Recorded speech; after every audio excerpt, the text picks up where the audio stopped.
आज मैं आप सभी के लिए लेके आया बेटा माइंड मैप में ऑप्टिकल आइसोमेरिज्म। आइसोमेरिज्म का बहुत ही इंपॉर्टेंट पार्ट होता है। जब आप इस लेक्चर को देखोगे तब आपको पता चलेगा कि हाँ सर सारी जरूरी चीजें यहाँ पर है। इस टाइप के क्वेश्चंस को कैसे सॉल्व करना होता है, इसमें क्या चीज देखनी होती है, वो सारी चीजें यहाँ पर होगी। कब पता चलेगा कि कंपाउंड ऑप्टिकली एक्टिव है या नहीं है, तो उसके लिए अपन बात करते हैं यहाँ पर ऑप्टिकल आइसोमेरिज्म में। हमें ये कैसे पता चलेगा, जब हमारे सामने कोई मॉलिक्यूल होगा कि ये ऑप्टिकली एक्टिव है इनएक्टिव, वहां तो एक्सपेरिमेंट नहीं कर सकते। तो उस चीज के लिए तो हमें अपने मेंस और एडवांस के लिए अगर बात करें, उसमें आपको पीओएस एंड सीओएस ही चेक करना है। अगर दोनों एब्सेंट है तो वो ऑप्टिकली एक्टिव है, और अगर एक भी प्रेजेंट है तो कंपाउंड ऑप्टिकली इनएक्टिव होगा। हेलो दोस्तों, स्वागत है आप सभी का फिजिक्स वाला की दुनिया में। मैं हूं मोहन सिंह और आज मैं आप सभी के लिए लेके आया बेटा माइंड मैप में ऑप्टिकल आइसोमेरिज्म, जो कि हमारे पास आइसोमेरिज्म का बहुत ही इंपॉर्टेंट पार्ट होता है। ठीक है, और सबसे बड़ा आइसोमेरिज्म अगर देखा जाए तो ऑप्टिकल आइसोमेरिज्म ही है, और अगर मेंस और एडवांस के पॉइंट ऑफ व्यू से देखा जाए तो ये इंपॉर्टेंट भी बहुत है।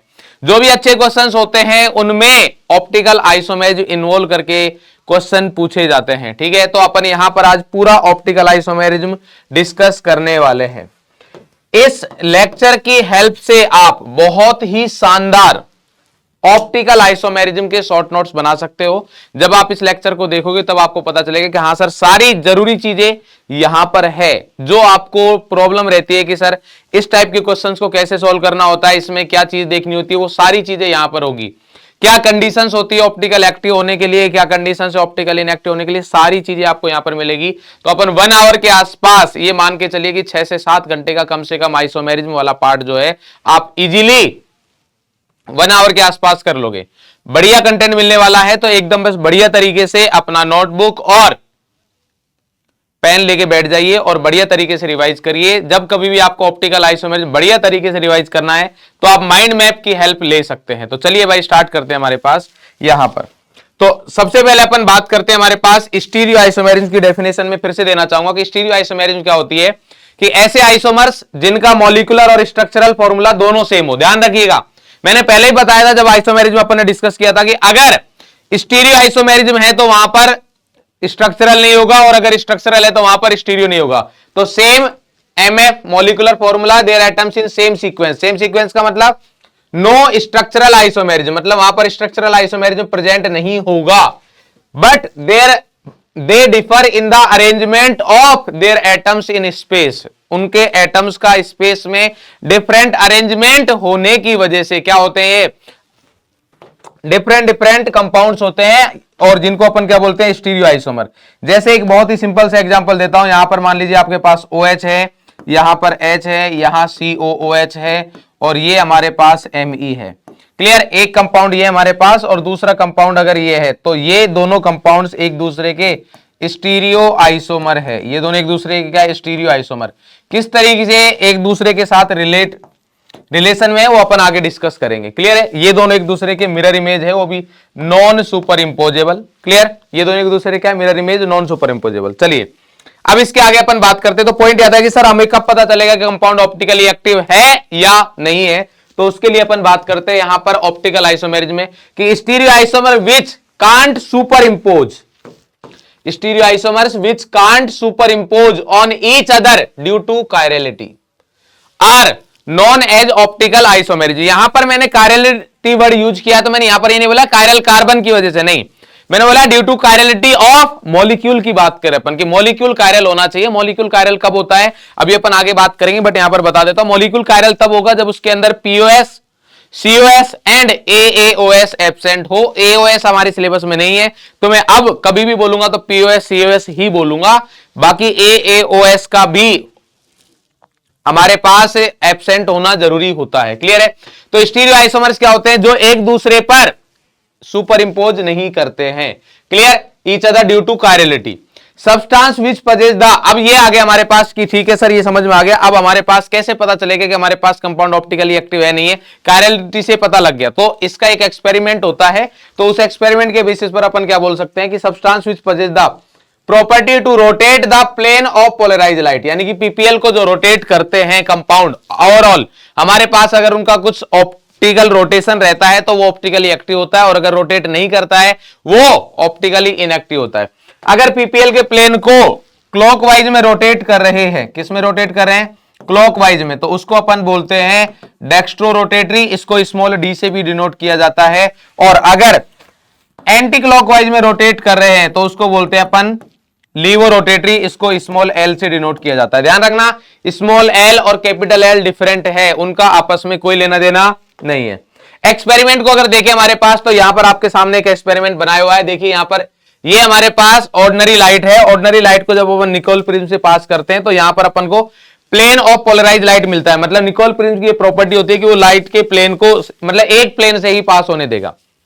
अब यहां पर अपने पास वो सॉल्यूशन है जिस सॉल्यूशन को अपन को चेक करना है कि ये ऑप्टिकली एक्टिव है या नहीं है। और यहां पर लगा दिया अपन ने पोलरीमीटर। पोलरीमीटर की हेल्प से अपन ये देख सकते हैं कि इस प्लेन की, ये जो लाइट का प्लेन है, इसका प्लेन चेंज हो रहा है या नहीं हो रहा। तो दो ही चीजें हैं, या तो ये रोटेट होगा या रोटेट नहीं होगा। तो अगर रोटेट हो रहा है तो हमारे पास ऑप्टिकली एक्टिव है, और अगर रोटेट नहीं हो रहा तो ऑप्टिकली इनएक्टिव है। क्लियर। अब अगर रोटेट हो रहा है तो दो चीजें बनती है, या तो हमारे पास ये क्लॉकवाइज में रोटेट होगा या एंटी क्लॉकवाइज में। तो उसके बेसिस पर क्लॉकवाइज को डेक्स्ट्रो रोटेटरी और एंटी क्लॉकवाइज को क्या बोलते हैं, लीवो रोटेटरी बोलते हैं। यहां पर भी हमारे पास दे रखा है डेक्स्ट्रो रोटेटरी को क्या बोलते हैं अपन, स्मॉल डी। डेक्स्ट्रो रोटेटरी को क्या बोलते हैं बेटा, हमारे पास स्मॉल डी भी बोल सकते हो, और लीवो रोटेटरी को क्या बोलते हैं आप, स्मॉल एल। फिर से बता देता हूं, डेक्स्ट्रो मतलब क्लॉकवाइज और लीवो मतलब एंटी क्लॉकवाइज। डन।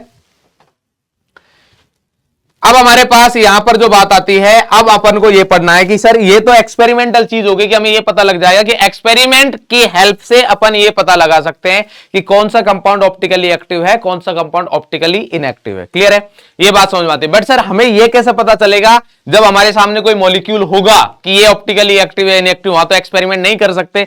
तो उस चीज के लिए अपन को, जैसा कि मैंने आपको स्टार्टिंग में डेफिनेशन में बोला कि अगर मॉलिक्यूल कायरल है तो ऑप्टिकली एक्टिव होगा, अगर मॉलिक्यूल कायरल नहीं है तो ऑप्टिकल इनएक्टिव।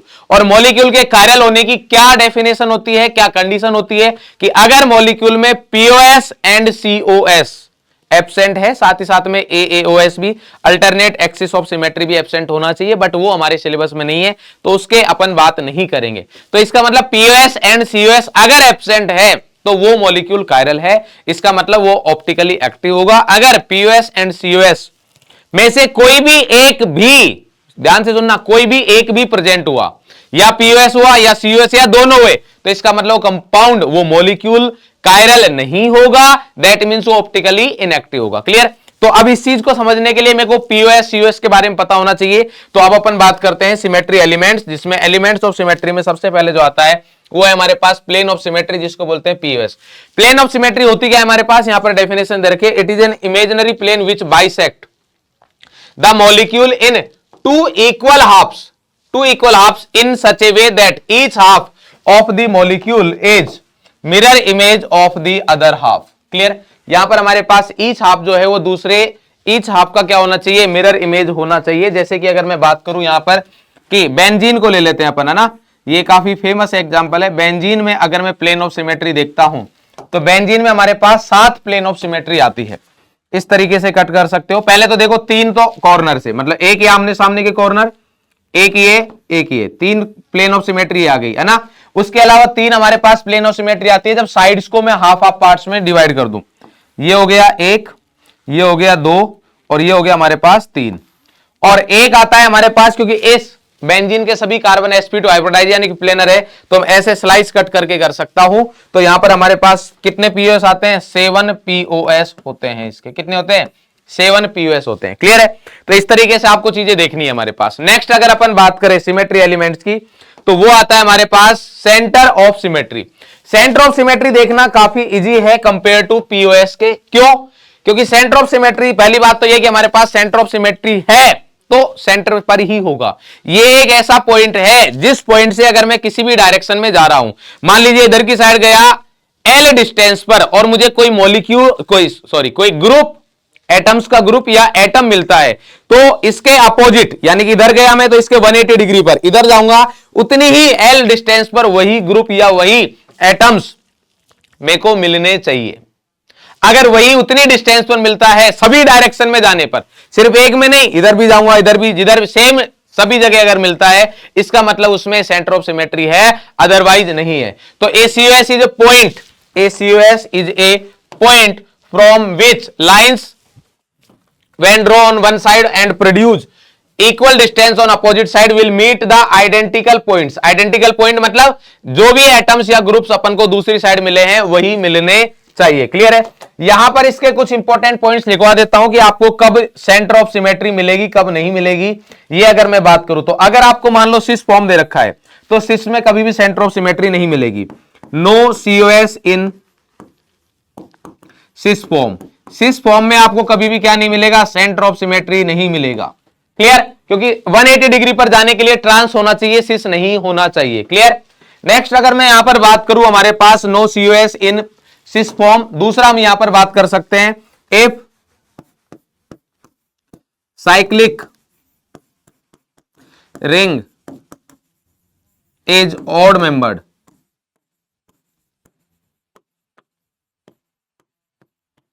तो उस वाले केस में भी नो सीओएस, क्योंकि अगर हमारे पास ऑड मेंबर में है तो हमारे पास वहां पर भी सेंटर ऑफ सिमेट्री नहीं मिलेगी।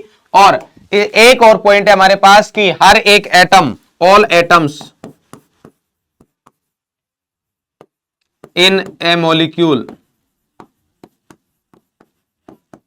Should be in pair in opposite है, मतलब पेयर में होनी चाहिए। ऐसा नहीं हो सकता कि हमारे पास कोई भी मॉलिक्यूल आपको दे रखा है और अगर उस मॉलिक्यूल में आपको plane of centre of symmetry check करनी है तो आपको मॉलिक्यूल फॉर्मूले समझ में, जैसे मान ली किसी में एक ही ब्रोमीन है, एक क्लोरीन है और दोनों एक दूसरे के ट्रांस है। मतलब अगर आपसे पूछा जाए कि क्या इसमें हमारे पास सेंटर ऑफ सिमेट्री है, यहां पर बोला कि सर आपने सिस में नहीं हो सकती बट सर ट्रांस में तो हो सकती है। मैंने कहा बिल्कुल सही बात है। तो बोले सर ये Br, ये H और यहां पर क्या दे रखा है, ये H, ये Cl, ये तो सर ट्रांस है, क्या इसमें सेंटर ऑफ सिमेट्री होगी? तो मेरा आंसर है नो, क्योंकि हर एक, जब मैंने बोला है कि अपोजिट डायरेक्शन में जब आप जाओगे तो सेम मॉलिक्यूल मिलना चाहिए, या सॉरी सेम एटम्स मिलने चाहिए। तो जब आप इधर की साइड जा रहे हो तो क्या आपको सेम एटम मिलेगा? इधर गए आप, क्लोरीन मिला, अब इसके 180 डिग्री में इधर गए तो एटम तो मिल रहा है बट क्या वो क्लोरीन है? नहीं, ब्रोमीन है। इसका मतलब नो सीओएस। इसीलिए मैंने बोला है आपको कि हर एक चीज पेयर में होनी चाहिए, इवन नंबर में, है ना, 2 4 6 इस तरीके से हमारे पास चीजें होनी चाहिए। तो ये आप ध्यान रखोगे। क्लियर? और कभी भी सेंटर ऑफ सिमेट्री जो है फिशर में चेक मत करना। Never check in Fischer form, never check in Fischer form. Fischer में कभी भी चेक मत करना। फिशर में आपको लगेगा कि हमारे पास सेंटर ऑफ सिमेट्री है बट फिशर में एक्चुअल में वहां पर सेंटर ऑफ सिमेट्री नहीं होती है। क्लियर है? इस चीज का बेटा ध्यान रखिएगा। नेक्स्ट अगर अपन बात करें यहां पर हमारे पास, तो नेक्स्ट आता है axis of symmetry. Axis of symmetry का कायरलिटी से कोई लेना देना नहीं है। एक्सिस ऑफ सिमेट्री का कायरलिटी से कोई लेना देना नहीं है। कायरलिटी के लिए पीओएस एंड सीओएस ही है और एक अल्टरनेट एक्सिस ऑफ सिमेट्री होता है जो सिलेबस में नहीं है बट मैं यहां पर बता दूंगा आपको। क्लियर है? तो यहां पर अगर बात करें एक्सिस ऑफ सिमेट्री का, तो एक्सिस ऑफ सिमेट्री क्या होती है कि एक एक्सिस के अबाउट अपन किसी मॉलिक्यूल को रोटेट करते हैं किसी एंगल से, और उस रोटेशन के बाद अगर मैं उस पहले वाले मॉलिक्यूल को और आफ्टर रोटेशन मॉलिक्यूल को देखता हूं, अगर वो मेरे को एग्जैक्टली आइडेंटिकल दिखते हैं, इसका मतलब वहां पर एक्सिस ऑफ सिमेट्री है। बट ध्यान रखिएगा जिस एंगल से रोटेट किया है वो 360 डिग्री नहीं होना चाहिए, क्योंकि आफ्टर 360 डिग्री तो मॉलिक्यूल सेम आ ही जाएगा। क्लियर? जैसे मान लीजिए मैं अगर रोटेट होता हूं पूरा, तो अब तो भाई टोटल वापस से सेम दिख ही जाऊंगा। बट अगर किसी और एंगल से मान लीजिए 90, 45, 60, 180, 120 डिग्री से अगर रोटेट होने के बाद वापस से मेरे को सेम मॉलिक्यूल मिलता है, दैट मींस मेरे पास एक्सिस ऑफ सिमेट्री है। जैसे फॉर एग्जांपल यहां पर बात करता हूं मैं, ये हमारे पास, या इसकी बजाय मैं आपको यहां पर लेता हूं जो आपको ज्यादा अच्छे से दिखे। मान लीजिए मैंने ये मॉलिक्यूल ले लिया है। क्लियर? यहां पर अगर मैं बात करूं, ये हमारे पास दे रखा है, ये हमारे पास दे रखा है, देन ये हमारे पास है और ये हमारे पास है। ये आपको दिख रहा है कि ट्रांस टाइप का, मतलब सिस टाइप का, ट्रांस टाइप का दिख रहा होगा। ये Cl, ये Cl, ये Cl, ये Cl, ये लगा दिया मैंने। क्लियर है? अब अगर मान लीजिए मैं इस मॉलिक्यूल को रोटेट करता हूं कितने डिग्री से, अगर मैं इसको 180 डिग्री से रोटेट करता हूं तो 180 डिग्री से क्या होगा, ये वाला इधर चला जाएगा, ये इधर आ जाएगा, ये इधर, मतलब ये डाउन है तो ये 180 डिग्री पर वापस से डाउन ही आएगा। तो आप देखते हो कि हमारे पास वापस से क्या मिल रहा है, वापस से आपको सेम मॉलिक्यूल मिल रहा है। अगर कोई बोलता है कि सर 90 डिग्री से रोटेट करेंगे तो क्या दिक्कत है, अगर आप इसको 90 से रोटेट करोगे तो ये ऐसे रोटेट होगा, तो ये वाला कॉर्नर इधर जाएगा, तो ये तो डाउन वाला है बट ये तो अप था, इसका मतलब आइडेंटिकल नहीं रहेगा। तो अगर इसको मैं 180 डिग्री से रोटेट करता हूं तो वापस से मुझे सेम ही मॉलिक्यूल मिल रहे हैं, 180 डिग्री से रोटेट करता हूं तो मुझे वापस से सेम ही मॉलिक्यूल, मतलब सेम आइडेंटिकल मॉलिक्यूल मिल रहा है। तो अगर आइडेंटिकल मॉलिक्यूल मिल रहा है इसका मतलब इसमें एक्सिस ऑफ सिमेट्री है, इसको बोलते हैं C2 axis of symmetry. Axis of symmetry को कैसे पता लगाओगे कि 360 डिग्री और कितने से डिवाइड, कितने एंगल से किया है 180, दैट मींस 2, तो ये है C2 axis of symmetry. Clear? तो यहां पर आ गया Cl Cl Cl Cl। Last आता है हमारे पास अल्टरनेट एक्सिस ऑफ सिमेट्री, जिसको अपन AAOS भी बोलते हैं। क्या बोलते हैं? AAOS, alternate axis of symmetry. जैसा कि मैंने आपको बोला है कि ये आपके सिलेबस में नहीं है, बट अपन थोड़ा सा एक बार बस डिस्कस कर लेते हैं कि क्या होता है। An imaginary line along which a molecule is rotated by 360 degree by n and then reflected across a mirror image kept perpendicular to the initial line. आपने जिस इनिशियल लाइन से, जिस लाइन से उसको रोटेट किया, उसके 180, उसके 90 डिग्री से आप मिरर इमेज लोगे। रोटेट करने के बाद जो मॉलिक्यूल मिला है, और अगर वो आपको इनिशियल वाले के आइडेंटिकल मिलता है, इसका मतलब अल्टरनेट एक्सिस ऑफ सिमेट्री है। क्या मतलब है? नहीं समझ में आया? इधर आइए। मान लीजिए हमारे पास यहां पर दे रखा है Cl, यहां C, ये H, यहां ले लेता हूं मैं, ये है Cl, यहां C, ये मान लीजिए Me ले लेता हूं, चलो Me, यहां पर क्या दे रखा है डबल बॉन्ड, ये C, यहां पर Me, और ये क्या है Cl। ये आपको पता है कि ट्रांसफॉर्म है। इसको क्या करता हूं मैं 180 डिग्री से रोटेट करता हूं। क्या किया मैंने? इसको 180 डिग्री से रोटेट किया है इस तरीके से। 180 डिग्री से रोटेट कर रहा हूं मैं, ये मैंने 180 डिग्री से रोटेट किया इसको इस तरीके से क्लॉकवाइज से। तो जब 180 डिग्री से रोटेट करूंगा तो हमारे पास क्या मिलेगा? ये आ गया 180 डिग्री क्लॉकवाइज। तो 180 डिग्री से रोटेट करूंगा क्लॉकवाइज तो हमारे पास क्या होगा? क्या मिल रहा है आपको बताइए भाई? यहां पर आ जाएगा हमारे पास, और जो आप परपेंडिकुलर मिरर इमेज लेना है वो कहां से लेना है अपन को? यहां से। ये परपेंडिकुलर मिरर इमेज लेना है, मतलब जिस लाइन के अबाउट आप रोटेट कर रहे हो उस लाइन के परपेंडिकुलर लेना है। और मिरर इमेज किसकी लेनी है? जो आपको रोटेशन के बाद मॉलिक्यूल मिल रहा है उसका, जो आपने यहां पर मॉलिक्यूल लिया है उसका हमारे पास आएगा। क्लियर है? तो अगर मैं इसको 180 डिग्री से ऐसे रोटेट करता हूं तो ये क्लोरीन इधर आ जाएगा, ये मिथाइल इधर आ जाएगा, मतलब ये कुछ इस तरीके से हो जाएगा।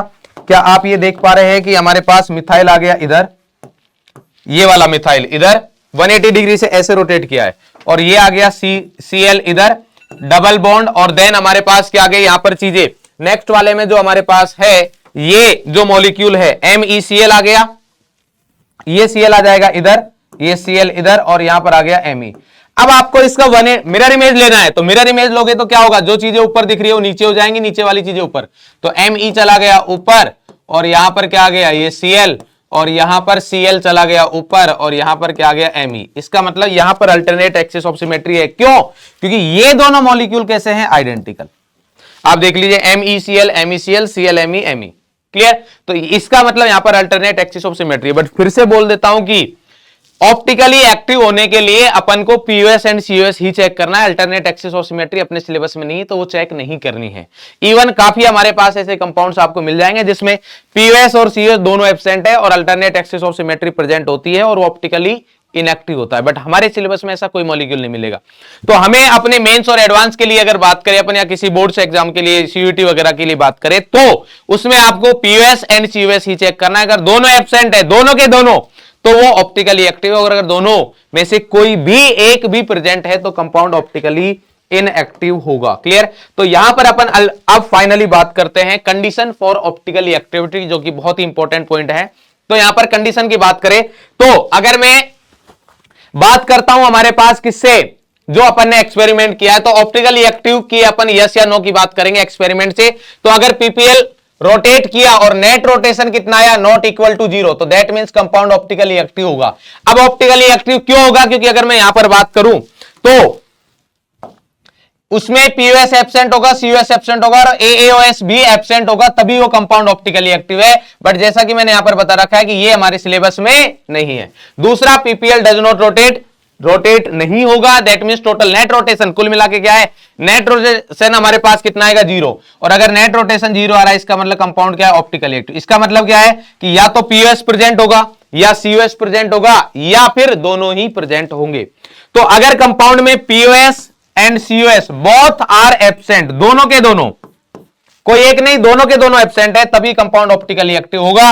और अगर कंपाउंड में पीओएस और सीओएस या बोथ आर प्रेजेंट तो कंपाउंड ऑप्टिकली कैसा रहने वाला है हमारे पास, इनएक्टिव। यहां पर भी बता रखी है, अगर हमारे पास कंपाउंड है उसमें पीओएस प्रेजेंट है तो कंपाउंड ऑप्टिकली इनएक्टिव रहेगा। अगर हमारे पास पीओएस क्या है, प्रेजेंट है, तो भी कंपाउंड ऑप्टिकली इनएक्टिव है। अगर हमारे पास पीओएस कैसा है, एब्सेंट, बट सीओएस कैसा है, प्रेजेंट, तो इस वाले केस में भी ऑप्टिकली इनएक्टिव आ रहा है। अगर दोनों में ही क्रॉस है तभी ऑप्टिकली एक्टिव होगा। अगर दोनों में से किसी में भी यस है या दोनों में यस है तो कंपाउंड कैसा होगा, ऑप्टिकली इनएक्टिव रहने वाला है। क्लियर। अब बात आती है हमारे पास, अपन प्रोजेक्शन फॉर्मूलाज देखते हैं। उसमें सबसे इंपॉर्टेंट जो प्रोजेक्शन फॉर्मूला बनता है वो बनता है फिशर। फिशर होता क्या है, फिशर हमारे पास, अगर मैं फिशर की प्रॉपर्टीज के बारे में पहले बात करूं तो फिशर के बारे में अपन यहां पर हल्का सा बात करेंगे कि फिशर हमारे पास एक कायरल कार्बन, अगर मान लीजिए ये कार्बन कायरल होता है तो इसको इस तरीके से अपन रिप्रेजेंट करते हैं। यहां पर जो हमारे पास ये हॉरिजॉन्टल लाइन होती है, ये अगर देखा जाए तो इसको अपन ऐसा बोल सकते हैं कि horizontal line above the plane होती है, मतलब ये वेज बॉन्ड है। ये क्या है हमारे पास, सॉरी,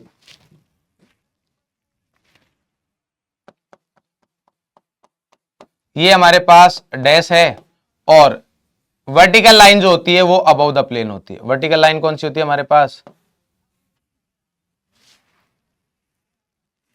उल्टा कर दिया, समझ आते हैं। जो हॉरिजॉन्टल लाइन होती है, मतलब ऐसे है जैसे यह हमारे पास कायरल कार्बन है, तो जो हॉरिजॉन्टल लाइन होगी वो ऐसे सामने की तरफ, मतलब मेरी बॉडी से आगे है, देखो तो ये क्या हो गया, अबव द प्लेन। और जो वर्टिकल वाली होती है वो हमारे पास ऐसे रहेंगी पीछे की साइड। अगर मेरी बॉडी से पीछे जा रहे हैं इसका मतलब क्या है, बिलो द प्लेन। तो ये वाली जो लाइन है, ये जो जा रही है हमारे पास, ये क्या रहता है, डैश, और जो हमारे पास हॉरिजॉन्टल वाली लाइन है वो क्या रहेंगी, वेज। ये हमारे पास क्या आ गई, वेज। क्लियर, ये आ गया हमारे पास, ये फिशर रहता है ना।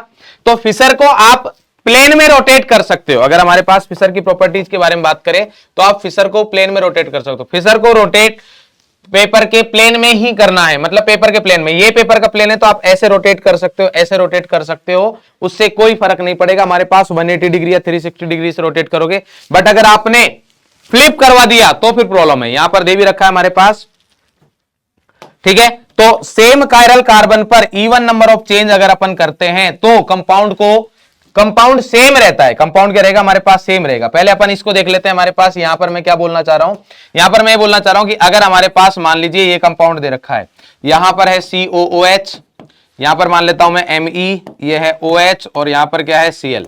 क्लियर। अगर मान लीजिए मैं इसको रोटेट करता हूं पेपर के प्लेन में, ऐसे रोटेट कर दिया 180 डिग्री से, तो ऐसे जब मैं 180 डिग्री से रोटेट करूंगा हमारे पास, तो क्या बनेगा हमारे पास, ध्यान से देखना भाई सारी चीजें। यहां पर हमारे पास ये जो है, ये हमारे पास जो दे रखा है 180 डिग्री से रोटेट करोगे प्लेन, तो ये COH तो किधर आ जाएगा, नीचे। क्लियर। और Me कहां चला गया, ऊपर। अब ध्यान रखना ये भी रोटेट हो रही है, ये साइड्स भी, तो OH आ जाएगा इधर और Cl आ जाएगा इधर। तो ये दोनों कंपाउंड जो है वो आइडेंटिकल है। कैसे कंपाउंड्स है, आइडेंटिकल। क्लियर। नेक्स्ट हमारे पास दे रखा है सेम कायरल कार्बन पर अगर इवन नंबर ऑफ चेंज अपन कर रहे हैं तो उससे भी हमारे पास कंपाउंड में कोई चेंज नहीं आता है, सेम ही कंपाउंड रहता है। इसका क्या मतलब है, हमारे पास मान लीजिए मैं यहां पर 2 कायरल कार्बन का फिशर बनाता हूं आपके लिए। यहां पर दे रखा है हमारे पास COOH, या ऐसा कर देता हूं, यहां दे रखा है COOH, यहां पर दे रखा है हमारे पास Me, ये दे रखा है मान लो OH, यहां Me, यहां OH और यहां COOH। ये मैंने ऐसे ही रैंडम बना दिए। क्लियर है। और आपको क्या करना है कि मेरे को चेक करना है कि COH को अगर इधर लेके आता हूं तो अब आप क्या करो, इवन चेंज। इवन चेंज का मतलब क्या है, देखना, पहले मैं इसको इधर रोटेट करूंगा और ये इधर आ जाएगा, डन। तो क्या होगा, COH इधर, Me इधर, ये एक रोटेशन हुआ है। उसके बाद दूसरा रोटेशन क्या है कि मेरे को COH किधर रखना है, फिर Me जो आएगा उसको मैं इधर भेजूंगा और ये OH इधर आ जाएगा। तो अल्टीमेटली हुआ क्या, COH तो इधर गया, Me जो इधर आया था वो इधर चला गया, OH इधर आया। तो इस चीज को मैं ऐसा भी लिख सकता हूं कि इवन रोटेशन का मतलब ये है कि आप एक सर्कल कंप्लीट कर दो एक ही डायरेक्शन में, या तो क्लॉकवाइज या एंटी क्लॉकवाइज। तो अगर मैं इसको इस तरीके से करता हूं तो हमारे पास जो मॉलिक्यूल है वो चेंज नहीं हुआ है, सेम ही मॉलिक्यूल रहता है। ये आ गया COH। क्लियर। और यहां पर क्या आ गया हमारे पास, Me, और ये क्या आ गया, OH, और ये हमारे पास सेम है OH, Me और COH। ये जो दोनों मॉलिक्यूल है ये क्या है, आइडेंटिकल। ध्यान रखना, ये मत कर देना कि एक चेंज जो है वो ऊपर वाले कार्बन पर कर रहे हो, एक चेंज नीचे वाले कार्बन पर। ये नहीं, यहां पर लिखा हुआ है कि सेम कार्बन पर, सेम कायरल कार्बन पर करना है। क्लियर है, बात समझ में आ गई? मेरे हिसाब से इसमें कोई दिक्कत नहीं होनी चाहिए। अब आता है हमारे पास कन्वर्जन। कन्वर्जन क्या कि वेज डैश फॉर्मूला दिया होता है आपको, उसको आपको फिशर में कन्वर्ट करना है। तो कैसे करोगे हमारे पास, तो बहुत ही सिंपलेस्ट फॉर्मूला बताता हूं आपको, वेज डैश को फिशर में कैसे कन्वर्ट करते हैं, और साथ ही साथ में अपन बात करेंगे कि न्यूमेन को फिशर में कैसे कन्वर्ट करते हैं। ये चीज है हमारे पास। तो आपको करना क्या है कि हमारे पास वेज और जो डैश दे रखा है उसके अलावा बाकी वैलेंसीज को देखना है। तो आपको यहां पर कायरल कार्बन कितने दिख रहे हैं, 3। मैं सीधा ही 3 वाला ले रहा हूं, 3 कायरल कार्बन है हमारे पास। तो यहां पर 3 आप प्लस बना दीजिए। क्या करिए आप 3 प्लस बना दीजिए। मैंने ये 3 प्लस बना दिए, 1 2 और ये बना दिए 3। तो आपके पास ब्रह्म ज्ञान ये है कि भैया डैश को जो है उसको सेम साइड में रहने देना है, और वेज वाला जो है उसको अपोजिट साइड में वर्टिकल लाइन के चेंज कर देना है। अब यहां पर जो पॉइंट आती है वो आती है कि सर वर्टिकल लाइन समझ में नहीं आती। तो वर्टिकल लाइन क्या है आपके पास, जैसे ये वेज और डैश दे रखे हैं, तो ये जो वैलेंसी है नॉर्मल बॉन्ड वाली, वो वर्टिकल लाइन है। जो नॉर्मल बॉन्ड है वो क्या है हमारे पास, वर्टिकल लाइन। तो अब आप यहां से ऐसे देखोगे इस लाइन के थ्रू, तो यहां से जब आप इसको ऐसे देखते हो तो आपको क्या दिखाई दे रहा है कि सर ये इस लाइन के दोनों इधर की साइड है, यानी कि राइट साइड। वेज भी राइट साइड है, एच भी राइट साइड है, पर क्या है हमारे पास कि डैश वाला जो रहेगा वो सेम साइड रहेगा। तो एच को इधर ही रहने दो और वेज को किधर कर दो, इधर।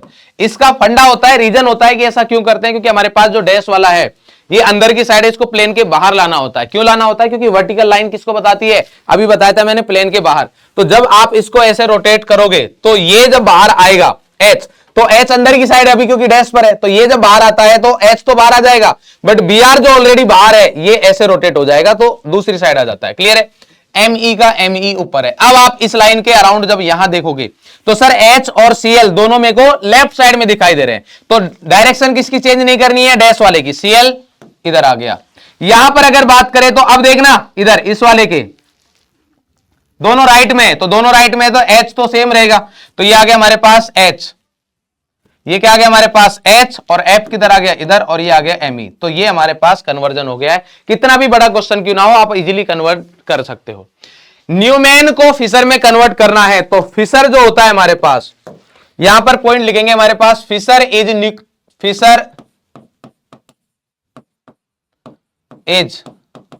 Eclipse Newman. Fischer is eclipse Newman. तो अगर आपको न्यूमेन को फिशर में कन्वर्ट करना है तो न्यूमेन की फिशर फॉर्म बनाइए और उसको डायरेक्टली फिशर में कन्वर्ट कर दीजिए। जैसे मैं आपको ऐसे करता हूं कि फिशर का मतलब न्यूमेन का फिशर फॉर्म नहीं, वो इक्लिप्स फॉर्म नहीं ले रहा हूं, दूसरा फॉर्म लेता हूं कि उसको अपन कन्वर्ट करके देख लेते हैं हमारे पास, मतलब टफ वाला केस ले लेते हैं सीधा ही। तो यहां पर अगर मैं बात करूं तो हमारे पास एक कार्बन दे रखा है, ये हमारे पास फ्रंट कार्बन बना देता हूं मैं पहले पिंक कलर से। ये हमारे पास फ्रंट कायरल कार्बन है जिसकी वैलेंसीज कुछ इस तरीके से है। मान लेते हैं हमारे पास ये है COH, यहां पर है OH, और यहां पर मान लिया मैंने H। और एक दूसरा कार्बन है हमारे पास रियर कार्बन, उसकी वैलेंसीज हमारे पास कुछ इस तरीके से है। ये हमारे पास इसकी वैलेंसीज है, और इन वैलेंसीज को मैं मान लेता हूं कि हमारे पास ये क्या हो गया, ये हो गया COOH, यहां पर आ गया मान लीजिए OH, और यहां पर क्या है H, ये आ गया हमारे पास। क्लियर है। अब मेरे को इसको फिशर में कन्वर्ट करना है, तो अब आप इसको डायरेक्टली मत करना, डायरेक्टली कर सकते हो बट करना मत। डायरेक्टली अगर करोगे तो क्या करना पड़ेगा, रियर कार्बन को जस्ट चेंज करना पड़ेगा, मतलब लेफ्ट का राइट और राइट का लेफ्ट। आप वो पंगा रखो ही मत। आपको क्या करना है, आपको सिंपल है, इसको फिशर में कन्वर्ट कर लो, सॉरी इक्लिप्स में। क्या इक्लिप्स में कन्वर्ट कर सकते हैं, यस सर। कैसे, किसी भी एक कार्बन को सेम रहने दो, तो मैं बैक कार्बन फ्रंट कार्बन को सेम रहने दे रहा हूं, रियर कार्बन को घुमा रहा हूं। तो रियर कार्बन को अपन, रियर कार्बन जो है 60 डिग्री एंटी क्लॉकवाइज घुमा रहे हैं, ACW। तो ये जब रोटेट करेंगे तो ये इधर आ जाएगा, ये H इधर आ जाएगा, ये OH इधर चला जाएगा। सही बात है। तो उस वाले केस में हमारे पास क्या बन रहा है यहां पर, इस वाले केस में हमारे पास क्या बन जाएगा यहां पर अगर आप देखोगे तो ये आ गया हमारे पास। और सबसे पहले मैं बना देता हूं फ्रंट कार्बन। तो जब आप फ्रंट कार्बन बनाओगे तो फ्रंट कार्बन को तो अपन ने चेंज किया ही नहीं, तो फ्रंट कार्बन की वैलेंसी तो सेम रहेंगी। यहां पर आ गया हमारे पास COH, यहां पर हमारे पास OH था, और इधर भी क्या है बेटा H। क्लियर। बट आप जब रियर कार्बन को आपने चेंज किया है तो रियर कार्बन में हमारे पास क्या आएगा, इधर ये आ गया। क्लियर, इधर ये आ गया है, और इधर क्या आ गया हमारे पास ये। तो आप देखोगे कि हमारे पास इस वाले कार्बन पर ये COH इधर चला गया, और ये हमारे पास OH इधर आ गया है और ये हमारे पास H इधर आ गया। ये कौन सी फॉर्म बन गई? इक्लिप्स। ये कौन सी फॉर्म बन गई हमारे पास? इक्लिप्स बन गई। अब आपको क्या करना है, इसको फिशर में डायरेक्टली कन्वर्ट कर सकते हो। कैसे?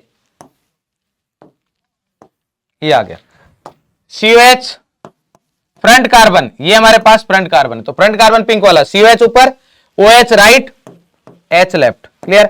और सेम चीज जब रियर कार्बन कौन सा है? ये वाला, तो इसमें भी COH ऊपर, यानी कि COH आ गया इधर, राइट को राइट में, लेफ्ट को लेफ्ट में, ये आ जाएगा हमारे पास।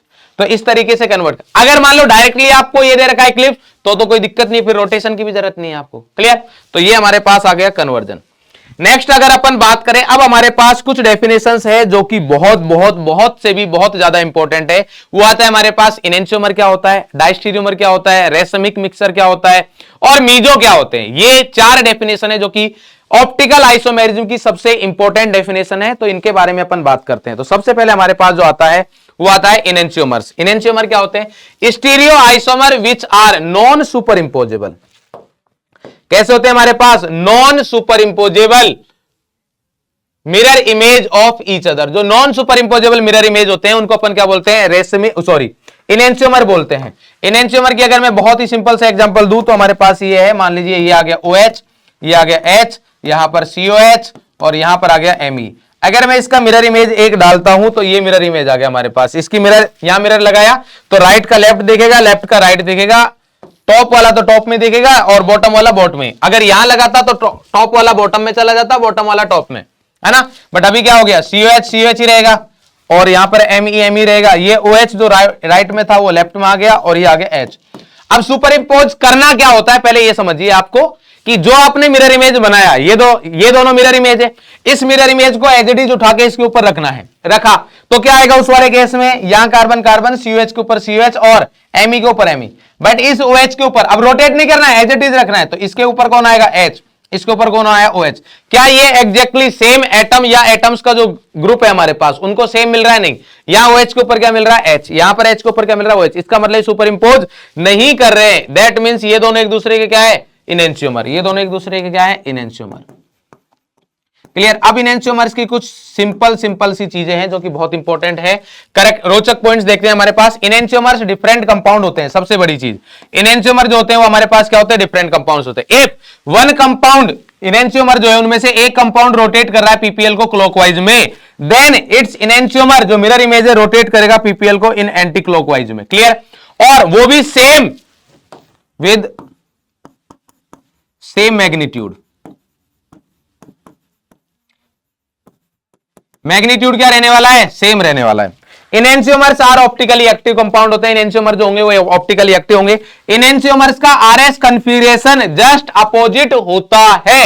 ये सबसे इंपॉर्टेंट पॉइंट है। आपको अगर 2 कंपाउंड दे रखे और उसमें आपको RS से चेक करना है तो कैसे चेक करोगे? जस्ट अपोजिट का मतलब क्या है कि अगर एक कंपाउंड का कन्फिगरेशन R है तो उसका इनेंशियोमर का क्या रहेगा? S। ये तो तब है जब हमारे पास एक ही कायरल कार्बन है। तो एक ही कायरल कार्बन है तो 2 ही केस बनेंगे भाई। R है तो दूसरे का या तो R होगा या S होगा। बट अगर मान लीजिए किसी कंपाउंड में 2 कायरल कार्बन है तो उस वाले केस में क्या करना है कि अगर हमारे पास एक, मान लीजिए मैंने ऐसे ही रैंडम नंबर दिया कि सेकंड कार्बन का कन्फिगरेशन R है, थर्ड का R है, तो दूसरा जो उसका इनेंशियोमर होगा वो तभी इनेंशियोमर बोलेंगे अगर उसका 2 का S और 3 का S, मतलब RR का जस्ट अपोजिट क्या है? SS। यहां पर 2R 3S है तो R का अपोजिट S। और यहां पर ध्यान ये रखना है आपको कि अगर ये 2R 3S है तो ऐसे नहीं कि इसका सर किसी का R किसी का S कर दिया, वो नहीं। 2 का R है तो दूसरे वाले में 2 का S होना चाहिए। अगर यहां पर 3 का R है तो दूसरे वाले में 3 का S होना चाहिए। अगर 3 का S दे रखा है तो दूसरे वाले में 3 का R, जस्ट अपोजिट होनी चाहिए चीजें, तभी अपन उनको क्या बोलेंगे? एक दूसरे का इनेंशियोमर बोलेंगे। क्लियर है? नेक्स्ट आता है हमारे पास डायस्टीरियोमर। डायस्टीरियोमर जो होते हैं वो मिरर इमेज नहीं होते हैं। डायस्टीरियोमर क्या होते हैं? होते स्टीरियो आइसोमर ही है बट ये मिरर इमेज नहीं होते। अब मैंने स्टीरियो आइसोमर बोला है, दैट मींस स्टीरियो आइसोमेरिज्म में ज्योमेट्रिकल आइसोमेरिज्म भी काउंट होता है भाई।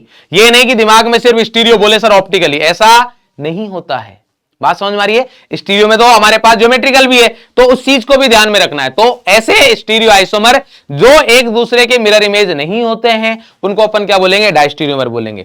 अब पॉइंट आता है कि सर आपने बताया कि इनेंशियोमर्स हमेशा ऑप्टिकली एक्टिव होते हैं, तो डायस्टीरियोमर भैया ऑप्टिकली एक्टिव भी हो सकते हैं और इनएक्टिव भी हो सकते हैं। तो यहां पर रोचक पॉइंट्स में देख लेंगे अपन। Stereo isomers which are non mirror image, of each other, उनको अपन क्या बोलेंगे, डायस्टेरियोमर।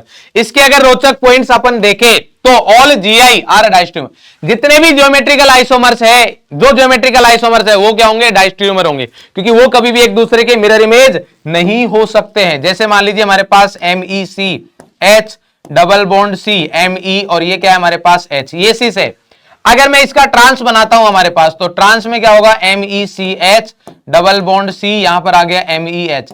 क्या ये दोनों एक दूसरे के मिरर इमेज हो सकते हैं? दुनिया में ऐसा कोई मिरर नहीं है एक जिसमें कि यहां पर ये दोनों एक दूसरे के मिरर इमेज आ जाए। क्यों? क्योंकि यहां पर MEME सेम साइड है, तो कोई भी मिरर इमेज लोगे तो उसमें MEME सेम साइड ही आएंगे, बट ट्रांस में MEME क्या है, उस डबल बॉन्ड के अपोजिट साइड है। इसलिए कभी भी ज्योमेट्रिकल आइसोमर्स, चाहे EZ ले लो, चाहे हमारे पास सिस ट्रांस ले लो, कोई भी ज्योमेट्रिकल आइसोमर्स अगर है तो वो कभी भी मिरर इमेज नहीं होंगे। दैट मींस वो ऑलवेज क्या होंगे, डायस्टेरियोमर। और आपको पता है कि ये ऑप्टिकली इनएक्टिव है, तो इसका मतलब डायस्टेरियोमर ऑप्टिकली इनएक्टिव भी हो सकता है और ऑप्टिकली एक्टिव भी हो सकता है, ध्यान रखिएगा। Diastereomers can be optically active और इनएक्टिव, दोनों है हमारे पास। आरएस कॉन्फ़िगरेशन में अगर डायस्टेरियोमर देखेंगे तो ध्यान रखिएगा, ना तो आपको सेम मिलने वाला है ना अपोजिट मिलने वाला है, ना तो सेम मिलेगा ना अपोजिट। अगर डायस्टेरियोमर है और कायरल कार्बन किसी कंपाउंड में है, मतलब ज्योमेट्रिकल आइसोमेरिज्म शो नहीं कर रहा, वो ऑप्टिकली आइसोमेरिज्म शो कर रहा है, तो दैट मींस उस कंपाउंड में कम से कम 2 कायरल सेंटर होने चाहिए। अगर एक कायरल सेंटर है तो या तो वो इनेंशियोमर होगा या फिर वो आइडेंटिकल होगा। क्लियर?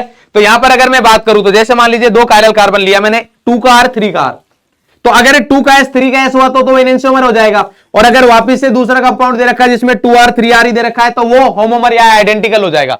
बट अगर मैं बात करूं हमारे पास यहां पर कि 2 का R है, 2 का R सेम दे रखा है, बट 3 का R का क्या दे दिया, अपोजिट, मतलब एक कॉन्फ़िगरेशन सेम एक अपोजिट कर दिया, तो ये क्या हो गया हमारे पास, डायस्टेरियोमर। सेम चीज यहां पर दे रखा है तो ये अपोजिट कर दिया, ये सेम कर दिया। यहां ये दे रखा है, ये सेम, ये अपोजिट कर दिया। यहां ये अपोजिट, ये सेम कर दिया। दैट मींस ऐसा जब ना तो पूरा का पूरा मॉलिक्यूल का जो कॉन्फ़िगरेशन है वो अपोजिट हो रहा है ना सेम है, तो उस वाले केस में हमारे पास डायस्टेरियोमर बनते हैं। क्लियर है? अच्छा, यहां रोटेशन के बारे में अपन ऐसा नहीं बोल सकते कि भैया रोटेशन हमारे पास क्या होगा, जैसे अपन ने वहां पर बोला कि सेम अपोजिट होता है और सेम मैग्नीट्यूड रखता है, ऐसा यहां पर कुछ भी नहीं है। क्लियर? अपन डायरेक्टली ये चीज नहीं बोल सकते हैं। यहां पर ये पॉइंट्स आते हैं जो कि बहुत इंपॉर्टेंट है, जो आपके डाउट्स को क्लियर करेंगे। क्या है? ऑप्टिकली एक्टिव कंपाउंड का मिरर इमेज डिफरेंट कंपाउंड होता है। जो ऑप्टिकली एक्टिव कंपाउंड होगा उसका मिरर इमेज क्या होता है, ऑप्टिकली एक्टिव का, ध्यान रखना, इनएक्टिव की बात नहीं कर रहा। ऑप्टिकली इनएक्टिव कंपाउंड का मिरर इमेज सेम कंपाउंड होता है, उनको अलग अलग कंसीडर नहीं करते। अगर ऑप्टिकली इनएक्टिव कंपाउंड है और उसका कोई मिरर इमेज ले रहे हो तो वो अलग कंसीडर नहीं किया जाएगा, वो सेम ही कंपाउंड होता है। इफ 2 और more structure are given of same compound, तो उस वाले केस में हमारे पास क्या करना है कि अगर if RS configuration exactly same आए तो उसको अपन आइडेंटिकल या होमोमर बोलते हैं। अगर आरएस कॉन्फ़िगरेशन एग्जैक्टली अपोजिट आए, जो कि अपन ने थोड़ी देर पहले देखा था इनेंशियोमर में, तो उसको इनेंशियोमर बोलेंगे। और आरएस कॉन्फ़िगरेशन ना तो सेम हो और ना ही अपोजिट आए तो उस कॉन्फ़िगरेशन को अपन क्या बोलेंगे, डायस्टेरियोमर। मतलब उन मॉलिक्यूल्स में क्या रिलेशन रहेगा, वो दोनों मॉलिक्यूल्स एक दूसरे के डायस्टेरियोमर होंगे। नेक्स्ट जो डेफिनेशन आती है वो आती है हमारे पास रेसमिक मिक्सचर। नेक्स्ट जो डेफिनेशन आती है वो क्या आती है हमारे पास, रेसमिक मिक्सचर। रेसमिक मिक्सचर क्या होता है? रेसमिक मिक्सचर तभी बनेगा जब हमारे पास इनेंशियोमर्स होंगे, 2 इनेंशियोमर होने चाहिए। क्लियर है? तो दोनों का कुछ ना कुछ अपना ऑप्टिकल रोटेशन होगा, क्योंकि इनेंशियोमर बोल रहा हूं तो वो ऑप्टिकली एक्टिव है। तो एक ऑप्टिकली, एक इनेंशियोमर ए, दूसरा इनेंशियोमर बी लिया मैंने, दोनों का अमाउंट सेम लिया, इक्विमोलर अमाउंट लूंगा मैं। इक्विमोलर मतलब जिनके मोल्स क्या हो, सेम हो, 1-1 मोल, 2-2 मोल, 5-5 मोल, 10-10 मोल, 0.5 मोल, ऐसे अपन लेंगे। तो उन मॉलिक्यूल्स को अगर इनेंशियोमर्स को मैं किसी एक सॉल्यूशन में इक्विमोलर अमाउंट में डाल देता हूं किसी एक कंटेनर में, तो ओवरऑल रोटेशन हमारा क्या हो जाएगा, 0, क्योंकि एक पीपीएल को क्लॉकवाइज में, एक एंटी क्लॉकवाइज में सेम मैग्नीट्यूड से रोटेट करेंगे तो टोटल रोटेशन 0 आएगा।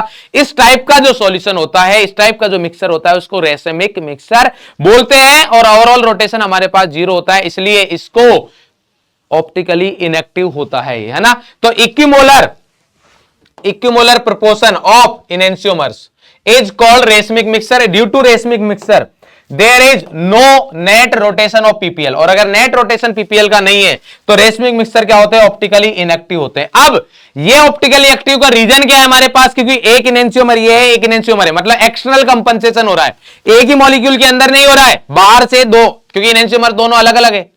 इनेंशियोमर्स ऑप्टिकली एक्टिव है तो वो एक दूसरे के मिरर इमेज है। और अभी अपन ने पॉइंट पढ़ा है कि ऑप्टिकली एक्टिव आइसोमर्स के, ऑप्टिकली एक्टिव कंपाउंड्स के जो मिरर इमेज होते हैं उनको डिफरेंट कंपाउंड कंसीडर करते हैं। दैट मींस इनेंशियोमर्स हमारे पास डिफरेंट कंपाउंड है, तो डिफरेंट कंपाउंड्स के ओवरऑल मिक्सचर की वजह से भैया नेट रोटेशन 0 हो रहा है। इसलिए यहां पर जो ऑप्टिकली इनएक्टिविटी का जो रीजन है वो एक्सटर्नल कंपनसेशन है। क्या है भैया? External compensation. नेक्स्ट अगर अपन बात करें हमारे पास, तो जो लास्ट डेफिनेशन आती है वो आती है हमारे पास मीजो, कि मीजो क्या होते हैं। तो अगर मैं मीजो में बात करूं तो मीजो के लिए क्या जरूरत होगी वो भी अपन बात करेंगे।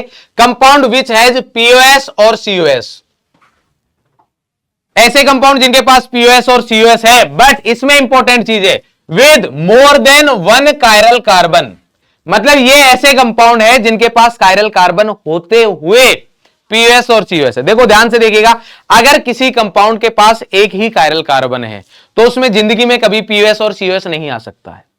अगर किसी कंपाउंड के पास एक ही कायरल कार्बन है तो उसमें पीओएस और सीओएस नहीं आएगा, वो कंपाउंड हमेशा ऑप्टिकली एक्टिव होगा।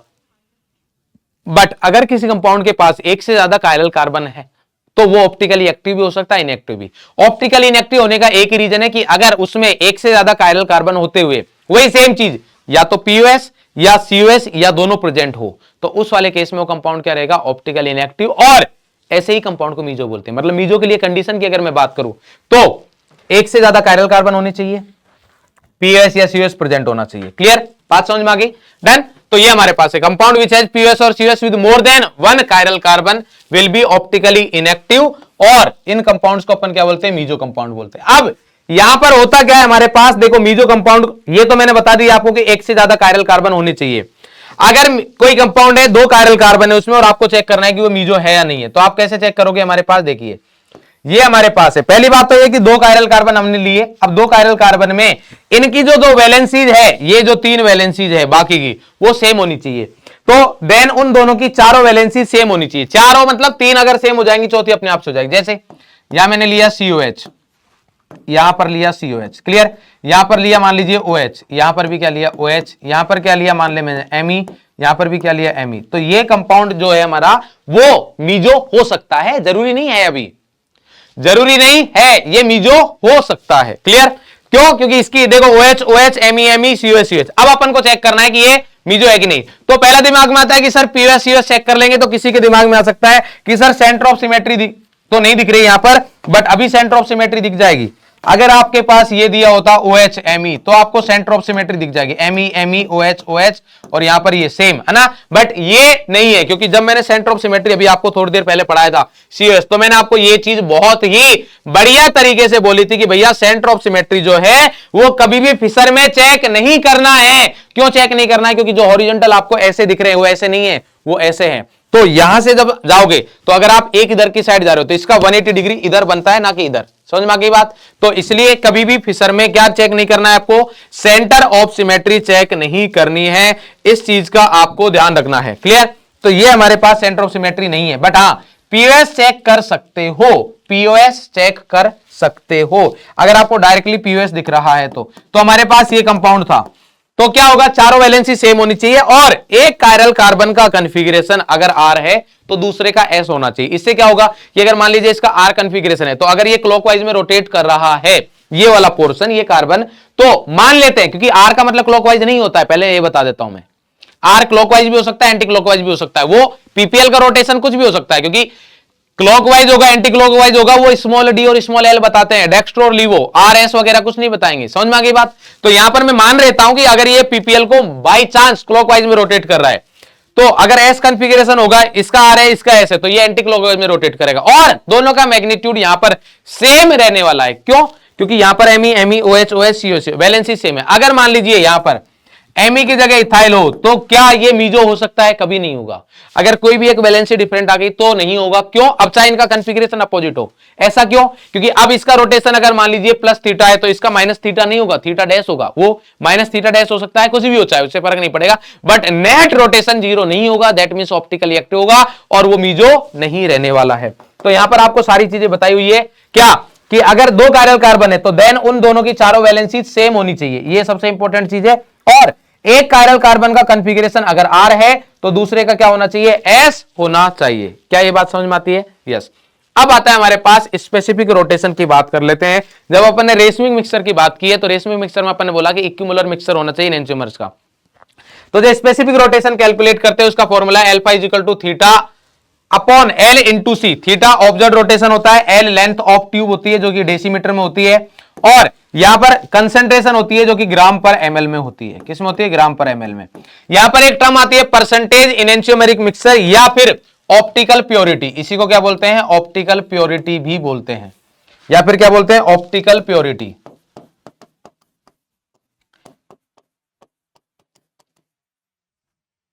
इसका क्या मतलब है? इसका मतलब यह है कि अगर आपको मान लीजिए बोल रखा है कि कोई हमारे पास एक मिक्सचर है जिसमें हमारे पास इनेंशियोमर्स हो सकते हैं, ऑब्वियस है, तो वो दे रखा है आपको 50% इनेंशियोमरिक एक्सेस है। तो इसका क्या मतलब है? जो आपको इनेंशियोमरिक एक्सेस दे रखा है इसका मतलब यह है कि इतना वाला परसेंट जो है वो प्योर है और बाकी हमारे पास बचा हुआ रेशमिक है। तो 50% इनेंशियोमेरिक बोल रखा है, या मान लीजिए 40% कर देता हूं मैं। क्या कर दिया मैंने? 40% इनेंशियोमेरिक एक्सेस है। इसका मतलब यह है कि 40% प्योर प्लस 60% क्या है? रेशमिक। 60% क्या है? रेशमिक। अब 60% रेशमिक में आपको पता है कि 30% आ जाएगा। 30% प्लस 30%, क्योंकि इनेंशियोमर है ना, ये आ गया इनेंशियोमर एक और ये दूसरा इनेंशियोमर, और ये कोई एक इनेंशियोमर होगा। इसका मतलब ये है कि यहां पर अगर ओवरऑल आपसे कंपोजिशन पूछा जाए, ओवरऑल कंपोजिशन पूछा जाए, तो मैं मान लेता हूं कि हमारे पास लेट ए एंड बी अगर इनेंशियोमर है, ए एंड बी क्या है हमारे पास? इनेंशियोमर। तो मैं मान के चल रहा हूं कि ये 40% इनेंशियोमेरिक एक्सेस है इन ए में है, तो ये 40% क्या होगा? ए, और 60% में ए एंड बी है। और आपने बोला है कि ये रेशमिक मिक्सचर है, तो रेशमिक है तो रेशमिक में तो इक्विमुलर होता है। इसका मतलब 30% क्या होगा? इनेंशियोमर ए, 30% क्या होगा? ए, और 30% क्या होगा? बी। तो ओवरऑल अगर पूछा जाए तो 40 और 30 70। इसका मतलब क्या हुआ कि 70% आपके पास ए है और 30% आपके पास क्या है? बी है। ये मतलब होता है इसका। क्लियर? मेरे हिसाब से इसमें कोई दिक्कत नहीं होनी चाहिए। नेक्स्ट अब आता है हमारे पास नोमेनक्लेचर ऑफ ऑप्टिकल आइसोमेरिज्म। तो अगर नोमेनक्लेचर की मैं बात करता हूं तो नोमेनक्लेचर में हमारे पास तीन आते हैं। आरएस कॉन्फ़िगरेशन, जिसको एब्सोल्यूट कॉन्फ़िगरेशन भी बोलते हैं, डीएल आता है और इराइथ्रो 3O आता है। 3O and इराइथ्रो। तो सबसे पहले अपन बात करते हैं आरएस कॉन्फ़िगरेशन की। तो आरएस कॉन्फ़िगरेशन की अगर मैं बात करता हूं तो आरएस कॉन्फ़िगरेशन, आर का मतलब होता है रेक्टस, मतलब क्लॉकवाइज डायरेक्शन, और एस का मतलब सिनिस्टर लेफ्ट यानी कि एंटी क्लॉकवाइज डायरेक्शन। ये सिर्फ और सिर्फ हम जो देखेंगे उसका डायरेक्शन है, ये पीपीएल का डायरेक्शन नहीं है, पहले बता रहा हूं मैं। क्लियर है? तो ये हमारे पास यहां पर पॉइंट भी लिखा होगा, मैंने नहीं लिखा तो मैं बता देता हूं कि इसका जो स्मॉल डी और स्मॉल एल से कोई लेना देना नहीं होता है। अब इधर ध्यान देंगे, रूल फॉर आरएस कॉन्फ़िगरेशन क्या? फर्स्ट प्रायोरिटी देंगे ग्रुप्स को, एटम्स को सीआईपी रूल के अकॉर्डिंग। किसके अकॉर्डिंग? सीआईपी रूल के अकॉर्डिंग 1 to 4। सीआईपी रूल मैंने जब ज्योमेट्रिकल आइसोमेरिज्म पढ़ाया था, मतलब जब आइसोमेरिज्म वाला लेक्चर था अपना 11th का, उसमें पढ़ाया हुआ है। क्लियर? और वहां पर ये मैंने बहुत ही सही तरीके से बोला था कि मैं सीआईपी रूल वापस से नहीं बताएंगे अपन। क्लियर है? तो ये सीआईपी रूल हमारे पास हो चुका है। अब आता है हमारे पास लास्ट प्रायोरिटी ग्रुप जो है 1 2 3 4। वो फोर्थ वाला जो है वो हमारे पास किस पर होना चाहिए? बिलो द प्लेन या अवे फ्रॉम द व्यूअर, यानी कि डैश पर होना चाहिए। किस पर होना चाहिए? डैश पर। और अगर मैं फिशर की बात करूं तो फिशर में हमारे पास डैश कौन सा होता है? वर्टिकल वाला। तो फिशर में वर्टिकल लाइन होनी चाहिए, क्योंकि ओरिजेंटल वाली तो अबव द प्लेन होती है। तो जो हाइड्रोजन है, या हाइड्रोजन नहीं मतलब जो लोवेस्ट वैलेंसी है, फोर्थ वैलेंसी सीआईपी रूल के अकॉर्डिंग, तो वो अगर मेरे पास वेज डैश दे रखा है तो डैश पर हो, और अगर वेज डैश नहीं दे रखा, फिशर वगैरह दे रखा है, तो उस वाले केस में अपन क्या करेंगे कि जो फिशर में वर्टिकल लाइन पर है तो ठीक है, अगर हॉरिजॉन्टल लाइन पर है तो उसके लिए हमारे पास यहां पर रूल है कि ये वाला होना चाहिए। अगर नहीं हुआ, if lowest priority group present at wedge या अबव द प्लेन या फिर हॉरिजॉन्टल लाइन हुआ फिशर में, तो उस वाले केस में क्या करना है? आपका जो भी आंसर आया, आप अपने रूल के अकॉर्डिंग आंसर देखेंगे अपन कि आर कॉन्फ़िगरेशन आ रहा है। अगर आपका आंसर आर आया है तो आप क्या करो? आर को एस कर दो और एस को क्या कर दो? आर। ये आपको करना है, जस्ट चेंज कर देना है। क्लियर? अब आता है कि सर हमें पता कैसे चलेगा कि आर आया कि एस आया है? तो अब आपको क्या करना है कि जब आपने सीआईपी रूल के अकॉर्डिंग नंबरिंग कर दी है तो उस वाले केस में 1 से 2, 2 से 3 जाना है। 1 से 2, 2 से 3 गए तो अब अगर आपकी आंखें जो है क्लॉकवाइज डायरेक्शन में घूम रही है तो उसका कॉन्फ़िगरेशन R है, और अगर एंटी क्लॉकवाइज में घूम रही है तो S है। इस बीच में 1 2 3 करते हुए कभी मान लीजिए 4 बीच में आ गया, 1 और 2 के बीच में आ रहा है, 4 को कभी नहीं देखना, क्योंकि 4 अपन मान के चल रहे हैं कि वो बिलो दी प्लेन है, मतलब प्लेन में पीछे की साइड है, उसको तो अपन देख ही नहीं रहे। क्लियर है? तो 4 को इग्नोर करना है। क्लियर? ये हमारे पास है। इस पर मैं आपको एक क्वेश्चन करवा देता हूं। यहां अगर बात करूं, मान लीजिए हमारे पास कोई भी एक कंपाउंड ले लेते हैं, फिशर का ही बता देता हूं मैं।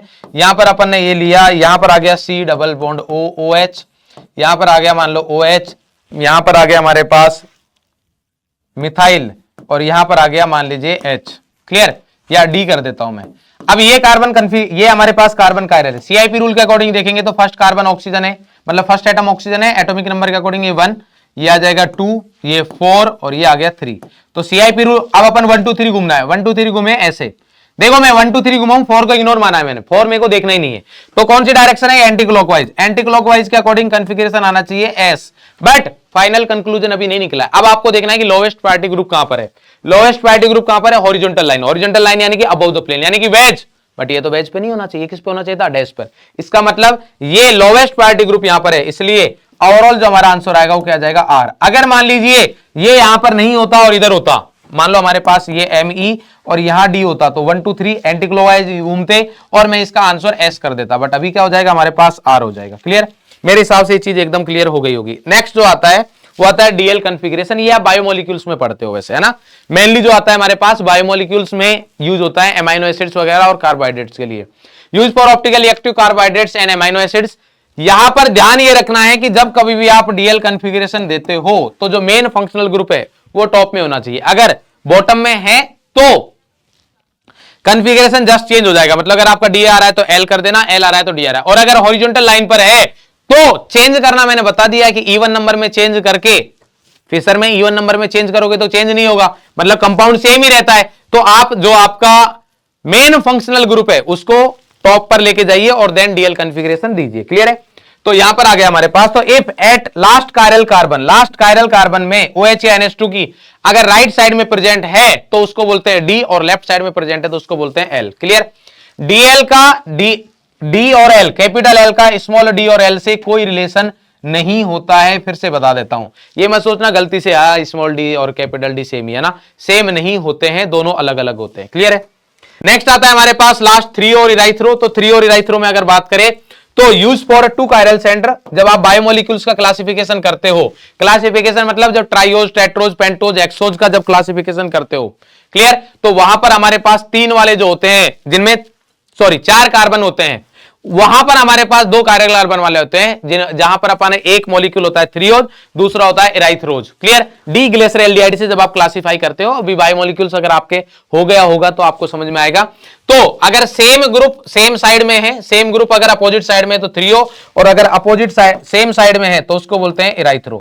मतलब अगर हमारे पास मान लें यहां पर Me या Me, ये OH, ये OH, अगर ऐसा दे रखा है दैट मींस ये हमारे पास क्या है? सेम साइड है, तो ये हो गया इराइथ्रो। इसको ऐसे याद रख सकते हो, T फॉर ट्रांस, ट्रांस मतलब अपोजिट साइड। और अगर मान लीजिए यही हमारे पास अपोजिट साइड होते कि OH इधर और OH इधर, यहां पर H H, तो ये क्या हो गया? ये हो गया हमारे पास थ्रियो। इसको अपन क्या बोलेंगे? थ्रियो। क्लियर? मेरे हिसाब से इसमें कोई दिक्कत नहीं होनी चाहिए। डन? चलिए नेक्स्ट अगर अपन बात करें तो अब हमारे पास आता है एमाइन इन्वर्जन। एमाइन इन्वर्जन की बात करते हैं, बहुत इंपॉर्टेंट चीज है। देखो एमाइन इन्वर्जन की अगर मैं बात करूंगा, अगर हमारे पास कोई नाइट्रोजन है जिसके तीनों वैलेंसीज जो है बॉन्ड पेयर डिफरेंट डिफरेंट है, और एक है हमारे पास लोन पेयर, तो एमाइन इन्वर्जन में यहां पर क्या होता है? एमाइन फ्लिपिंग करता है। क्लियर? तो पिरामिडल फ्लिपिंग होती है, जिसकी वजह से ये मतलब ऐसे हो जाएगा, या अगर मान लीजिए ये नाइट्रोजन है, यहां पर 3 वैलेंसी है, पिरामिड ऊपर है, तो ये ऊपर चले जाएंगे और लोन पेयर नीचे आ जाएगा, लोन पेयर जो ऊपर था वो नीचे आ जाएगा। क्लियर? तो ये फ्लिपिंग होती है, इसको बोलते हैं एमाइन इन्वर्जन। जब एमाइन इन्वर्जन होता है तो ये P और Q, अगर मैं बोलूं इसको P और Q बोले तो ध्यान रखिएगा इसकी एनर्जी और इसकी एनर्जी क्या है? सेम। इसका मतलब ये है कि जब कभी भी किसी सॉल्यूशन में अपन रखते हैं ऐसे एमाइन को, तो ये और ये इक्वल मोल्स में या इक्वल अमाउंट में रहेंगे और कंटिन्यूअस चेंज होते रहेंगे। क्यों? क्योंकि दोनों की स्टेबिलिटी क्या है? सेम है। दोनों की स्टेबिलिटी क्या है? सेम है, इसलिए कंटिन्यूअसली ये बदलते रहते हैं और इसीलिए इनको सेपरेट नहीं किया जा सकता। एमाइंस को सेपरेट नहीं कर सकते अपन, क्यों? क्योंकि एमाइन इन्वर्जन की वजह से। तो यहां पर पिरामिडल दे रखा है हमारे पास ये। तो इंपॉर्टेंट चीज ये है कि जो एमाइन इन्वर्जन में फ्लिपिंग हो रही है उसके बाद एनर्जी सेम आती है। क्लियर? तो it will exist as two enantiomer, ये दोनों एक दूसरे के मिरर इमेज होते हैं, तो इनेंशियोमर्स में है। Enantiomers can't be separated because they rapidly inter convert into each other, जो कि मैंने आपको अभी बताया है। नॉन रिजोल्वेबल होते हैं, मतलब रिजोल्व सेपरेट नहीं कर सकते इनको because of amine inversion, flipping की वजह से। ऑप्टिकली एक्टिव होते हैं, क्यों? क्योंकि ये P और Q इक्वल अमाउंट में हमेशा सॉल्यूशन में पड़े रहेंगे। इक्वल अमाउंट में P और Q है क्या? ये दोनों एक दूसरे के क्या है? इनेंशियोमर, यानी कि इनेंशियोमर्स का इक्वल इक्विमोलर मिक्सचर, जिसको क्या बोलते हैं? रेशमिक। तो एमाइन इन्वर्जन मतलब एमाइन को ऐसा अगर हमारे पास रहेगा वो हमेशा ही रेशमिक मिक्सचर की फॉर्म में रहता है और इसलिए वो ऑप्टिकली इनएक्टिव होता है। तो अगर आपसे पूछा जाए कि एमाइंस ये ऑप्टिकली इनएक्टिव, उसका रीजन क्या है? तो उसका रीजन है रेशमिक मिक्सचर। अगर पूछा जाए कि सेपरेट नहीं हो सकते, उसका रीजन है कि फ्लिपिंग। क्लियर? तो optically inactive due to of racemisation. Nitrogen salt जो होते हैं, नाइट्रोजन सॉल्ट मतलब क्या है हमारे पास? N, यहां पर आ गया N, R1, R2, R3 और R4, ये कर दिया मैंने, मतलब 4 valency, tetra ammonium salt.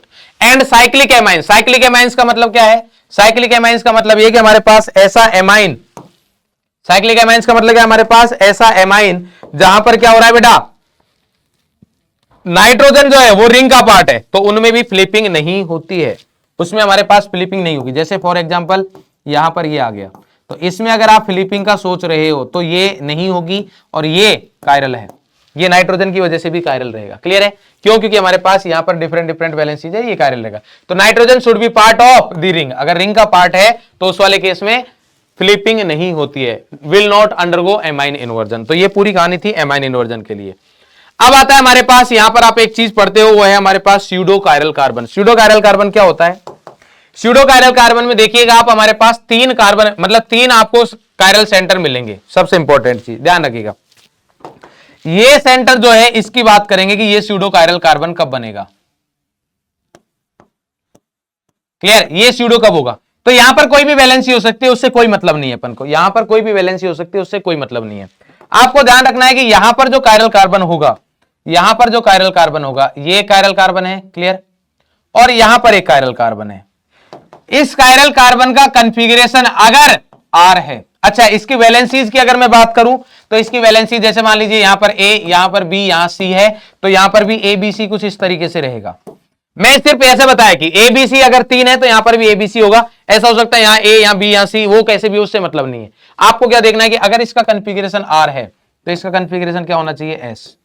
Clear? और अगर इसका कॉन्फ़िगरेशन S है तो इसका कॉन्फ़िगरेशन क्या होना चाहिए? R। अगर ऐसा है तो इस कार्बन को अपन स्यूडो कायरल कार्बन बोलेंगे। क्या बोलेंगे? Pseudo chiral. और अगर मान लीजिए ये दोनों R या दोनों S है तो उस वाले केस में स्यूडो नहीं बोलेंगे, उस वाले केस में हमारे पास ये स्यूडो कायरल कार्बन नहीं रहेगा। क्लियर?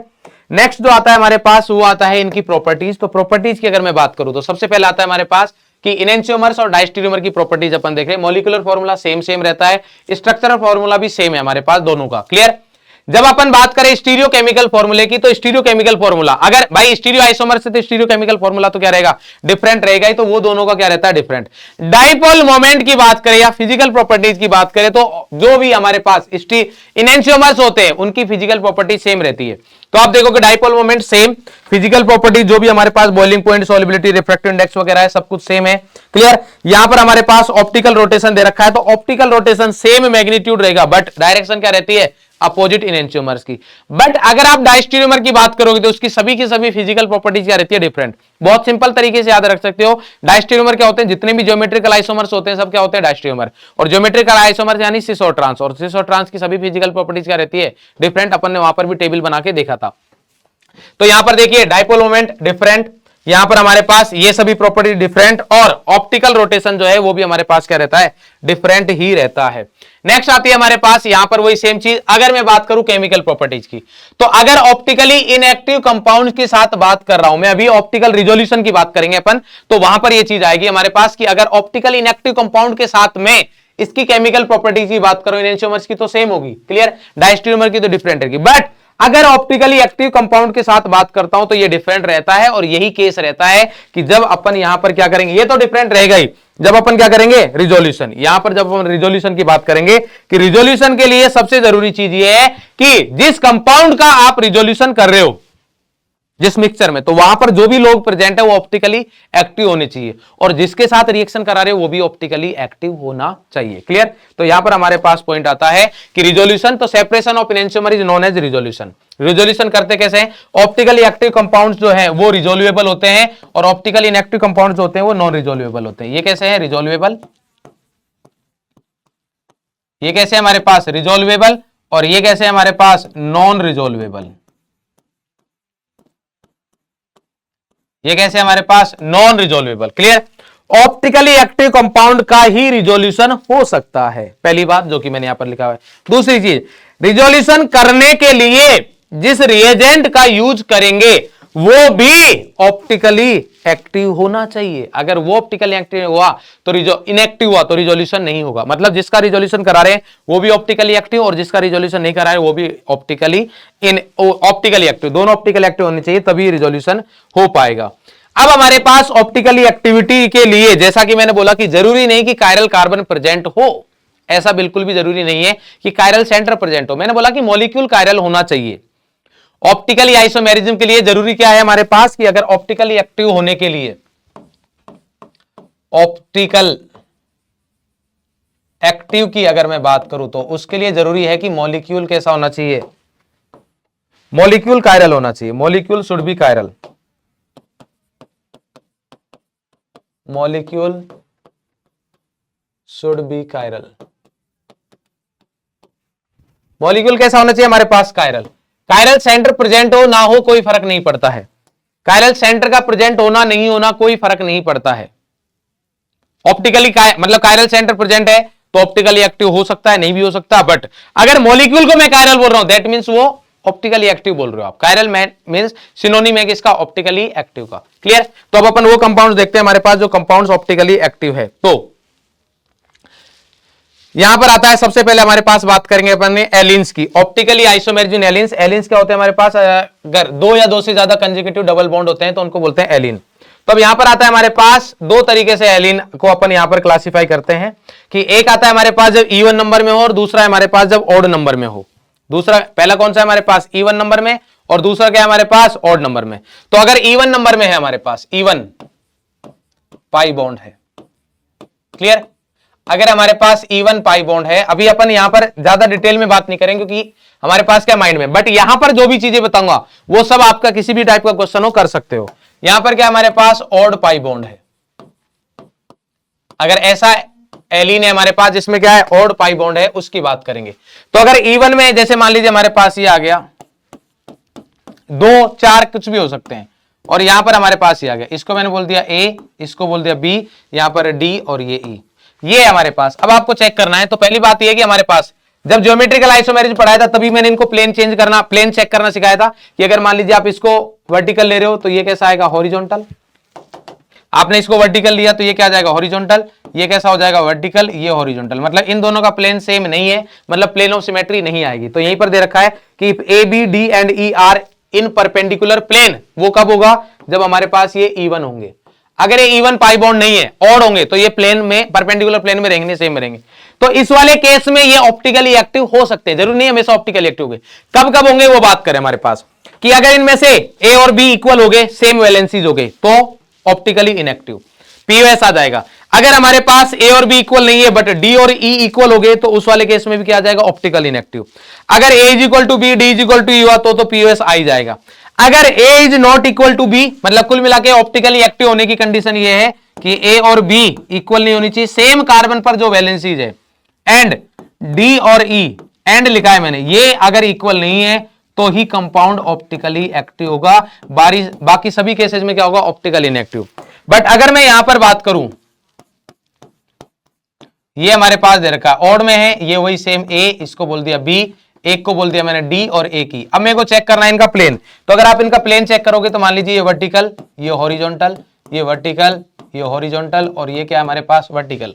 तो यहां पर अगर देखोगे तो ये आपके सेम प्लेन आ गया। अगर सेम प्लेन आ गया है तो अब भाई साहब ये कुछ भी हो, अब ये कुछ भी हो, इसमें क्या आएगा, पीओएस आएगा ही आएगा। ध्यान रखना मैं इनके रिगार्डिंग बात कर रहा हूं, पता चलेगी यहां पर एक ए ऐसा है जिसमें खुद में कायरल सेंटर है, तो वहां पर ऑप्टिकली एक्टिव हो जाएगा, वो बात नहीं कर रहा मैं, इस एलिन की वजह से ऑप्टिकल आइसोमेरिज्म की बात कर रहा हूं। क्लियर है?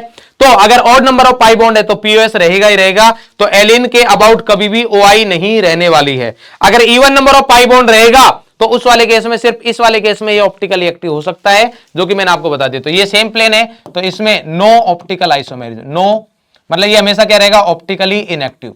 तो इसमें आपको कुछ चेक करने की जरूरत नहीं है, अगर ऑड दे रखे तो ऑप्टिकली क्या रहेगा, इनएक्टिव।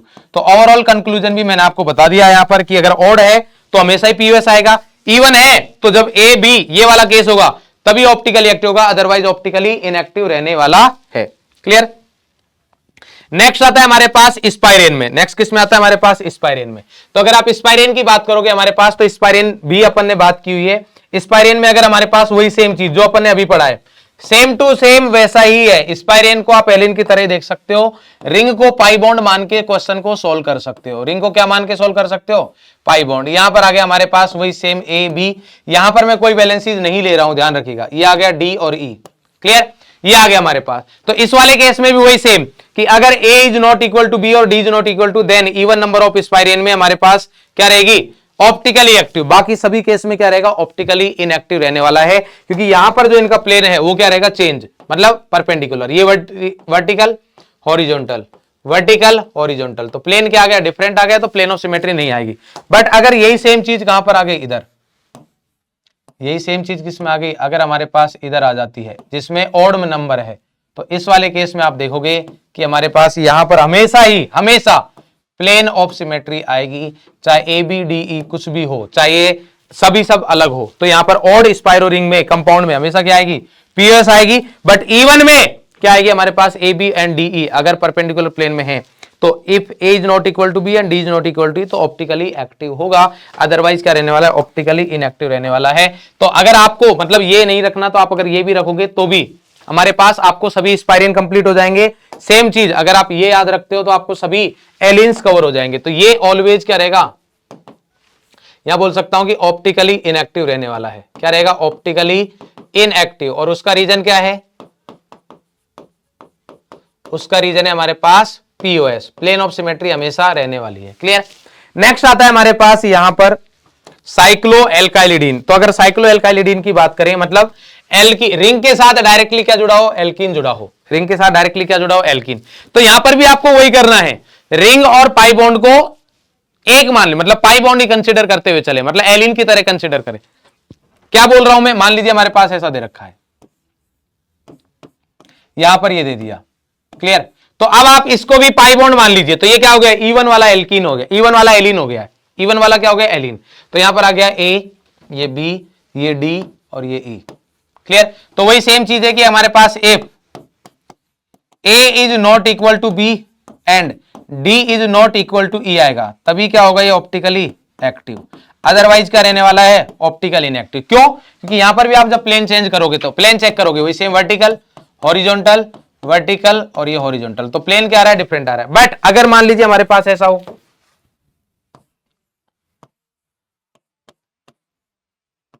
ये दे दिया, तो इस वाले केस में वही सेम ए बी और ये डी ई। तो आप यहां पर चेक करोगे कि इनका प्लेन क्या आ जाएगा, सेम।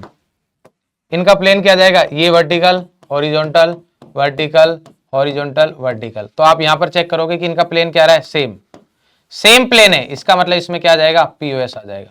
क्या आ जाएगा, पीओएस। तो अब चाहे ऑप्टिकली ये ए बी डी अलग हो, सेम हो, कोई फर्क नहीं पड़ता, क्या आएगा, ऑप्टिकली इनएक्टिव रहने वाला है हमेशा। क्या रहेगा, ऑप्टिकली इनएक्टिव। क्लियर, बात समझ में आ गई। अब आता है हमारे पास ऑप्टिकल आइसोमेरिज्म इन पॉलीफिनाइल्स, जिसमें अपन बात करेंगे बाइफिनाइल्स की बात कर रहा हूं मैं यहां पर। तो बाइफिनाइल्स में अगर बात करूं, और मैं नॉर्मली अगर आपको ये बाइफिनाइल बनाऊं और आपसे यहां पर पूछा जाए इसके बारे में, तो आप बोलोगे कि यहां पर हमारे पास सर इस वाली जो बाइफिनाइल है, ये जो है हमारे पास, ये कैसी है, इसमें प्लेन ऑफ सिमेट्री है, ये पीओएस है क्योंकि प्लेनर है। ये कैसी है हमारे पास, प्लेनर है, इसलिए इसमें क्या रहेगा, पीओएस। बट अगर मान लीजिए हमारे पास ऑर्थो टेट्रा सब्स्टिट्यूटेड बाइफिनाइल आ जाए इस तरीके से, वही सेम, फिर से मैं वही बोलूंगा कि हमारे पास ये आ गया ए, ये बी, ये डी और ये ई। तो अब इनके स्टेरिक हिंड्रेंस की वजह से इनका प्लेन क्या हो जाएगा, चेंज। मतलब ये हमारे पास पीछे की साइड चला गया और ये हमारे पास ऊपर की तरफ उठ जाएगा, बाहर की साइड है, मतलब परपेंडिकुलर है। ये एक अगर ऐसे रिंग है, ये वाली रिंग अगर ऐसे है, ये वाली रिंग अगर ऐसे है, तो दूसरी वाली रिंग ऐसे रहेगी, परपेंडिकुलर। समझ में आया? मतलब अगर एक रिंग हमारे पास ऐसे है तो दूसरी रिंग ऐसे रहेगी, अगर एक रिंग हमारे पास ऐसे है तो दूसरी रिंग ऐसे रहेगी। समझ में आ गई बात? इस तरीके से रहती है हमारे पास। तो यहां पर ये चीज देखनी है अपन को।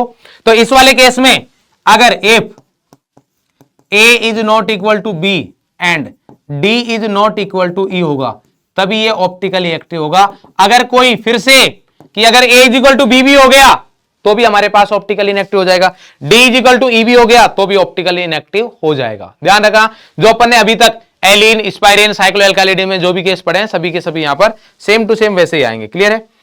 अब आता है हमारे पास यहां पर आप तीन चीजें पढ़ोगे, वो हमारे पास ये है कि अगर आपसे पूछा जाए कायरल सेंटर, अभी तक मैंने कायरल सेंटर की डेफिनेशन नहीं बोली थी।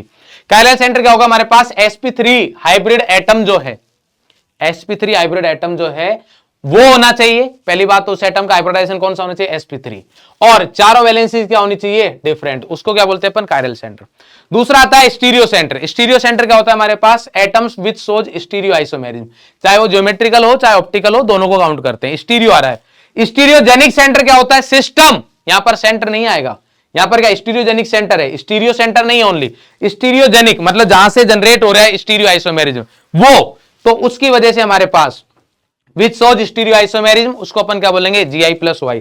जैसे एक एग्जांपल देता हूं जिससे आपको ये चीजें क्लियर हो। यहां पर मान लीजिए H, यहां दे रखा है मिथाइल, यहां पर आ गया H, यहां पर आ रखा है CH2, CH, ये आ गया CH3 और यहां पर है Cl, ये दे रखा है ना। तो आप देखोगे कि हमारे पास ये जो है ये कायरल है, और दूसरा आप देखोगे कि ये जो डबल बॉन्ड है ये क्या कर रहा है? Gi शो कर रहा है। ये क्या कर रहा है? Gi show. क्लियर? तो पहली बात तो अगर मैं पूछूंगी आपसे कायरल सेंटर कितने हैं, कायरल सेंटर यहां पर है एक, कौन सा? सिर्फ ये। क्लियर? अब अगर आप पूछूं आपसे स्टीरियो सेंटर कितने हैं, तो स्टीरियो सेंटर यहां पर तीन। ध्यान रखना, क्यों? एक तो ये है, दूसरा ये भी Gi शो कर रहा है, ये भी। तो स्टीरियो सेंटर में ये दोनों आएंगे। बट अगर आपसे पूछा जाए स्टीरियोजेनिक सेंटर, तो उस वाले केस में हमारे पास दो ही आएंगे, क्योंकि ये पूरा मिला के Gi शो कर रहा है। तो किसकी वजह से जनरेट हो रहा है? इस पूरे सेंटर को। समझ में आ गई बात? तो मतलब जो Gi शो कर रहा है उसको स्टीरियोजेनिक सेंटर में एक ही करते हैं, एक ही काउंट करते हैं। क्लियर? और एक ही है, तो उस वाले केस में क्या आएगा? दो। तो मेरे हिसाब से ये चीज आपको बहुत बढ़िया तरीके से क्लियर हो गई होगी। अब आता है हमारे पास number of geometrical isomerism. Calculation के लिए हमारे पास ऑप्टिकल वाले भी रहते हैं, ज्योमेट्रिकल वाले भी रहते हैं। मैं यहां पर सिर्फ और सिर्फ आपको ऑप्टिकल वाले नहीं बता रहा हूं, ज्योमेट्रिकल वाले बता रहा हूं। तो यहां पर ध्यान देंगे। क्लियर? क्या दे रखा है? Case first. केस फर्स्ट ये है कि हमारे पास जब कभी भी व्हेन कंपाउंड इज एसिमेट्रिक, अगर कंपाउंड एसिमेट्रिक है तो नंबर ऑफ Gi कितने होंगे? 2 की पावर n। n क्या है? ज्योमेट्रिकल सेंटर, जो Gi शो करता है वही, सिर्फ वो हमारे पास स्पाइरिन रिंग हो सकती है ना, वो हमारे पास साइक्लिक कंपाउंड बाईसाइक्लो हो सकता है, कुछ भी हो सकता है। बट ध्यान रखना वही डबल बॉन्ड आएगा, वही रेस्ट्रिक्टेड रोटेशन काउंट किया जाएगा जो Gi शो कर रहा है। नहीं कि कोई भी कर रहा हो, डबल बॉन्ड दिखा कर लिया। क्लियर? अगर हमारे पास कंपाउंड सिमेट्रिक है, देखो सिमेट्रिक और एसिमेट्रिक का मतलब क्या है कि सिमेट्रिक उसको बोलेंगे जिस कंपाउंड को अपन दो इक्वल पार्ट्स में डिवाइड कर सकते हैं। जैसे यहां से कट किया, आधा पार्ट और आधा पार्ट सेम आ रहा है, दैट मींस वो सिमेट्रिक है। और अगर इक्वल में नहीं कर सकते, वो एसिमेट्रिक है। क्लियर? तो अगर सिमेट्रिक है तो उस वाले केस में अपन क्या कर सकते हैं कि नंबर ऑफ Gi होंगे 2 की पावर n-1 प्लस 2 की पावर p-1। n तो क्या है? वही ज्योमेट्रिकल सेंटर है। p क्या रहेगा? अगर n इवन है तो p रहेगा n/2, और अगर n ऑड है तो p रहेगा n+1/2। क्लियर है? साइक्लिक कंपाउंड में Gi के लिए कोई फॉर्मूला यूज ना करे, दिमाग यूज करे। क्या यूज करना है? दिमाग। क्लियर? क्योंकि वहां पर आप अगर Gi सेंटर ढूंढने जाओगे तो रॉन्ग हो जाएगा। तो आपको बना के देखने हैं कि भैया ये सब एक साइड आ गए, ये अपोजिट साइड, इस तरीके से कितने केस बनते हैं आपने पढ़ा होगा, तब वो चीज पढ़ी होगी। क्लियर है? क्योंकि यहां पर क्वेश्चन नहीं कर सकते। अब आता है हमारे पास नंबर ऑफ स्टीरियो आइसोमर। ध्यान रखना, यहां पर है ओनली ज्योमेट्रिकल आइसोमर्स, यहां पर है स्टीरियो आइसोमर। स्टीरियो आइसोमर का मतलब होता है optical isomers plus geometrical isomers. तो इसमें मैं सभी केस नहीं पढ़ा रहा हूं, सिंपल सिंपल वाले केस पढ़ा रहा हूं जहां आप फॉर्मूला लगा सकते हो। क्लियर? तो पहला case when compound is asymmetric, जो कि मैंने आपको अभी थोड़ी देर पहले बोला था, तो सिंपल 2 की पावर n है। इंपॉर्टेंट चीज है यहां पर n क्या है? n है हमारे पास stereogenic centre. Stereocentre नहीं है, स्टीरियोजेनिक सेंटर है। ये वाला है स्टीरियोजेनिक, मतलब जीआई जो कर रहा है इसको एक, वाई शो कर रहा है इसको एक। क्लियर? तो स्टीरियोजेनिक सेंटर है एन। क्लियर? तो इसमें क्या आता है, जीआई प्लस वाई दोनों आएंगे, ध्यान रखना, जीआई ज्योमेट्रिकल सेंटर भी प्लस ऑप्टिकल आइसोमेरिक सेंटर भी। क्लियर है? जीआई प्लस वाई वाले दोनों आएंगे। अगर हमारे पास even number of chiral centre हो, even number of chiral centre हो और कोई एक आइसोमर्स हमारे पास ऐसा बन रहा है स्टीरियो आइसोमर जो कैसा हो, सिमेट्रिक हो, तो यहां पर अपन फॉर्मूला लगाएंगे स्टीरियो आइसोमर का 2 की पावर n-1 प्लस 2 की पावर p-1। वही सेम है हमारे पास, n और p की अगर बात करूंगा तो सेम वही चीज, मतलब यहां पर p की वैल्यू क्या आएगी, p is equal to n/2 ही रहने वाला है, क्योंकि अपन यहां पर सिर्फ और सिर्फ E1 की बात कर रहे हैं। किसकी बात कर रहे हैं, E1 की। तो ऑप्टिकली एक्टिव क्या रहेगा, ये जो फर्स्ट पार्ट है n वाला, ये है a फॉर ऑप्टिकली एक्टिव, 2 की पावर n-1, ये 2 की पावर p-1, ये m ऑप्टिकल इनएक्टिव, ये वाला जो पार्ट है ये मीजो वाला पार्ट है। कौन सा है, मीजो। क्लियर? इसी के साथ हमारा ऑप्टिकली आइसोमेरिज कंप्लीट होता है। क्लियर? आई होप आपको सारी चीजें बढ़िया तरीके से ढंग से काम में आ गई होंगी। इसके अलावा ऐसा नहीं कि ऑप्टिकल आइसोमेरिज की कैलकुलेशन की चीजें नहीं होती है, बट उनमें आपको जैसे साइक्लिक कंपाउंड दे रखा है तो आपको वहां पर क्या करना होगा, पहले उनके ज्योमेट्रिकल आइसोमर्स बनाओ, फिर ज्योमेट्रिकल में क्या करना है, पीओएस चेक करना है। अगर किसी में पीओएस आ रही है तो उसको एक काउंट किया जाएगा, अगर पीओएस नहीं आ रही तो उसको 2 काउंट किया जाएगा। इस तरीके से आप साइक्लिक में ऑप्टिकली आइसोमर्स काउंट कर सकते हो या टोटल काउंट कर सकते हो। क्लियर? होमवर्क क्या है आपका, होमवर्क ये है कि भैया शॉर्ट नोट्स बनाने हैं। क्लियर? ये बहुत ही इंपॉर्टेंट है, इससे आपके बहुत बेहतरीन शॉर्ट नोट्स बन जाएंगे और रिवीजन करना है। क्लियर? इसके बाद आप क्या करोगे, पीवाईक्यू करिए या फिर प्रैक्टिस करिए question C. Clear? I hope आपको एकदम बढ़िया कंटेंट मिल गया है, बढ़िया तरीके से आप इसको रिवाइज कर सकते हो। आप सभी का बहुत बहुत धन्यवाद, मिलेंगे अपन नेक्स्ट लेक्चर में। तब तक के लिए हंसते रहे, मुस्कुराते रहे, स्वस्थ रहे और हाँ, पढ़ाई जरूर करते रहे। Thank you.